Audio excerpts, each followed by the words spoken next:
केंद्रीय मंत्री अर्जुन राम मेघवाल बीकानेर में है। इस दौरान उन्होंने एवन न्यूज से खास बातचीत की और राजस्थान सरकार के बजट और बीजेपी के मुख्यमंत्री फेस को लेकर अपना पक्ष रखा।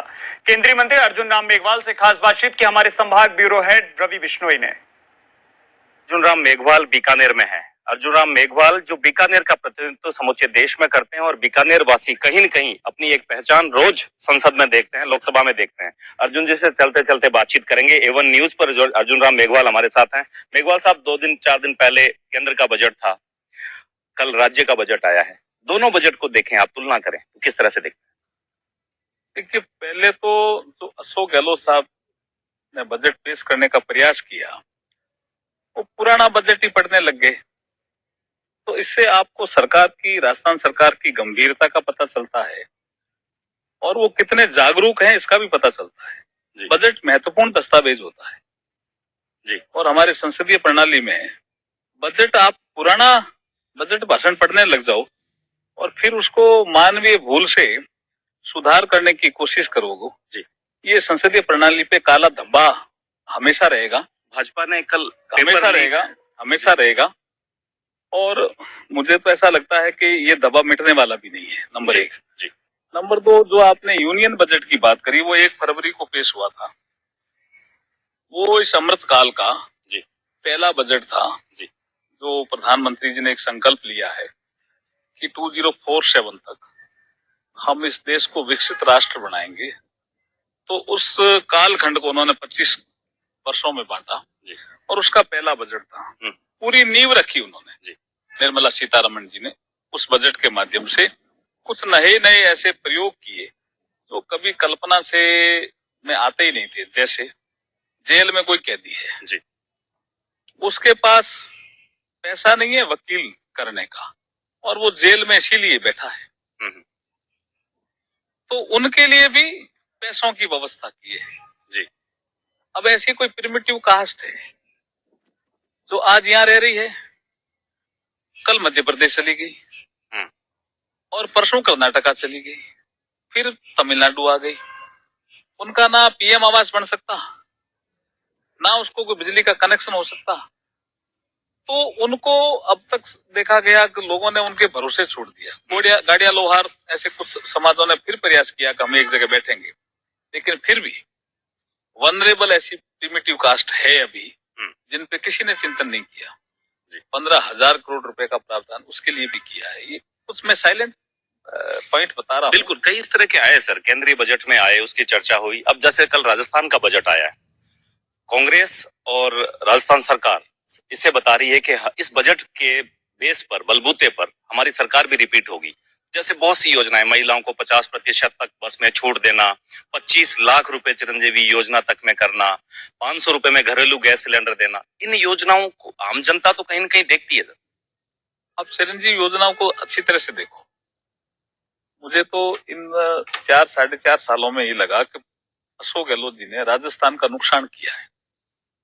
भामाशाह योजना का सिस्टम बना हुआ था, कंप्यूटर बेस्ड डेटा बेस तैयार था और उसमें लोग इलाज कराते थे, पैसा रिफंड होता था जी, रिम्बर्स भी अस्पतालों में होता था। उनको लगा कि ये तो बीजेपी की योजना है, तो मैं एक नई योजना लाऊं। तो महात्मा गांधी ऐसी करके एक स्वास्थ्य बीमा की योजना लाए, उसका सिस्टम बना नहीं। तो उन्होंने 2.5-3 साल राजस्थान की जनता को इलाज से महरूम रखा, सिस्टम बना ही नहीं। फिर चिरंजीव लाए। चिरंजीव भी आज बहुत कम अस्पतालों में अभी इनपैनल्ड है। चिरंजीव कोई सब जगह लागू थोड़ी है। और ये 25 लाख तक कैसे दे देंगे? फाइनेंशियल मैनेजमेंट क्या है जी इनका?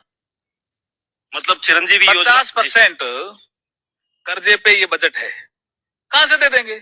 कल्पना है जी।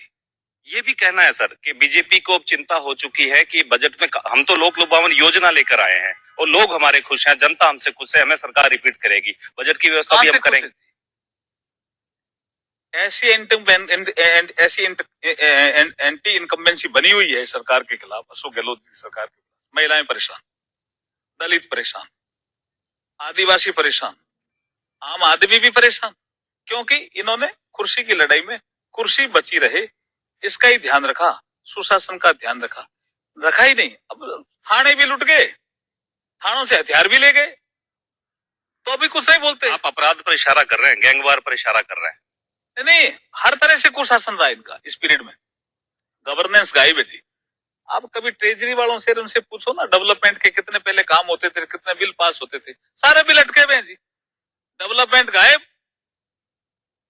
और गवर्नेंस भी गायब, ऐसी सरकार है ये। तो एंटी इनकम्बेंसी बनी हुई है, कुछ भी कहो कोई फर्क नहीं पड़ता। सर किसानों को लेकर जो इन्होंने अलग से बजट पेश किया है और किसानों के लिए तारबंदी की योजनाएं, फेंसिंग की, डिग्गी की, वाटर हार्वेस्टिंग की, अनेक तरह की योजनाएं, उन्होंने ये तक कहा है कि हम इतने किसानों को बिजली बीज जो है वो भी मुफ्त उपलब्ध करवाएंगे। ये सारी योजना केंद्र सरकार की है, इसमें 60-40 का रेशो भी है। कई जगह ये चाहते हैं कि हमें आप 90% दे दो, हम डेजर्ट के हैं, लेकिन योजना इनकी नई क्या है ये बताओ। डिग्गी की योजना पहले से नहीं थी क्या यहाँ? इन्होंने तो पेमेंट रोका उल्टा जी।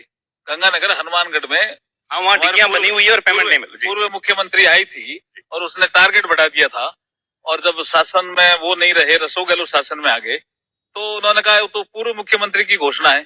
तो बड़ी मुश्किल से मैं नरेंद्र सिंह तोमर से मिलकर के और बजट लेकर आया, तब जाके वो बजट भी उन्होंने किसी और फंड में डाल दिया। डाइवर्जन और करते हैं ये तो। इनकी कौन सी योजना जरा बताओ सही जी। 500 रुपए में घरेलू गैस सिलेंडर, क्या ऐसा लगता है कि उज्ज्वला के इनका फाइनेंशियल मैनेजमेंट का है ये बताओ। इसमें सबसे बड़ा सवाल यही है। सबसे बड़ा सवाल ये इनकी घोषणा है, होता है बजट ये अंदर से। इनका फाइनेंशियल मैनेजमेंट है ही नहीं, पता ही नहीं है पैसा कहां से आएगा। वो देखे हमें क्या करना, चुनाव लड़ दो। अब जैसे एक ऐसी योजना में कहते हैं हम ये कर देंगे, पेमेंट उनको 30 साल बाद करना, क्या करना उसको जी। प्रधानमंत्री जी ने उसका इशारा किया राज्यसभा में भाषण देते हुए। एक बड़ा एडवांटेज उन्होंने प्राप्त करने की कोशिश की है, किसानों को 2000 यूनिट बिजली मुफ्त। किसी भी स्तर पे किसानों को इनको कर्जा माफ करने की जो राहुल गांधी घोषणा करके गए, उसके बाद किसानों की जमीनें नीलाम हुई, केसीसी खराब हुई, केसीसी रिन्यूएबल नहीं हुई। किसान मानने वाला ही नहीं है जिनसे, इनके वादों पे बिल्कुल ही मानने वाला नहीं है। अब जी अर्जुन जी, आप अपने संसदीय क्षेत्र के इलाके में आ रहे हैं, आने वाले अब चुनावी मोड में कांग्रेस आ चुकी है, हाथ से हाथ जोड़ो अभियान वो चला रही है, जहां सचिन जा रहे हैं वहां पीछे मुख्यमंत्री भी जा रहे हैं। आप लोग जो है, आपकी यात्रा जो आपने आक्रोश यात्रा निकाली, इसको इतनी आशातीत सफलता तो नहीं मिली। कैसे नहीं मिली जी? जन आक्रोश यात्राएं हमारे 200 विधानसभाओं में निकली और 75,000 किलोमीटर से ज्यादा हम चले। उसके बाद हमारी सभाएं हुई, सफलता अब मोमेंट देखिए हमारा। और 200 के 200 विधानसभाओं में सभाएं की हमने, तो हमारा मोमेंट तो जबरदस्त उठा। और ये चुनावी वर्ष नहीं था, तो भी एक तो चुनाव होता है और एक चुनाव साल भर खड़ा है, उसके बावजूद भी जनता आई। अब मुझे यकीन है आप बेबाकी से जवाब देते हैं। किरोड़ी जी जो हैं साहब, उन्होंने कहा कि बीजेपी ने उस तरह से इस मामले को नहीं उठाया जैसे उठाना चाहिए था। वो जो धरना दे रहे थे रेट के पेपर लीक के मामले में किरोड़ी जी भी मामले को उठा रहे हैं और भारतीय जनता पार्टी ने भी उठाया है। हमारे प्रदेश अध्यक्ष जी के तो हाथ पे लगी है भाई, आंदोलन कर रहे थे तब, कैसे नहीं उठाया? सर आप संयोजक है उस समिति के जिसमें भाजपा में अगर कोई शामिल होता है, देखते हैं करते हैं, तो उस तरह से देखें तो जो ऐसे नेता जो बीजेपी से पिछले चुनाव में दूर चले गए थे, वापस आना चाहते हैं, क्या क्या क्राइटेरिया रहेगा? एक प्रक्रिया बनी हुई है। हमारे पास कोई आवेदन या अनुरोध प्रदेश से या उस संबंधित नेता से आता है तो हमारी कमेटी बैठती है, जांचती है और उसके बाद संबंधित जो स्थानीय नेता होते हैं उनसे राय लेती है, उसके बाद निर्णय होता है, सर्वसम्मति से निर्णय होता है। हालांकि आप सर कई बार कह चुके हैं कि चेहरा प्रधानमंत्री मोदी जी हैं, राजस्थान में कहीं ये फर्क पड़ेगा? देखिए, हम संगठन आधारित पार्टी है, जो संगठन तय करेगा उसके आधार पर सब एक साथ एकजुट होकर के चुनाव लड़ेंगे, चुनाव जीतेंगे। जी शुक्रिया बातचीत के लिए। ये थे केंद्रीय मंत्री अर्जुन राम मेघवाल, जिन्होंने राजस्थान बजट पर भी चर्चा की है। इन्होंने कहा है कि जो जिस तरह से पहला पर्चा लीक हुआ, पहले रीट के एग्जाम में जो पर्चे लीक हुए, उसी तरह से बजट का पर्चा भी लीक हो गया। भाजपा इस मुद्दे को छोड़ने वाली नहीं है। दूसरी तरफ उन्होंने केंद्र और राज्य सरकार के दोनों बजटों की तुलना भी की है। जैसा कि अन्य बीजेपी के नेताओं ने बताया है, ऐसा ही अर्जुन राम जी ने भी कहा है कि ये बजट मात्र चुनावी घोषणा। और सबसे बड़ा सवाल ये उठाया है कि ये जो बजट में मुख्यमंत्री अशोक गहलोत ने जादू का जो पिटारा खोला है, इसके लिए वो पैसा संसाधन कहां से लाएंगे? चलिए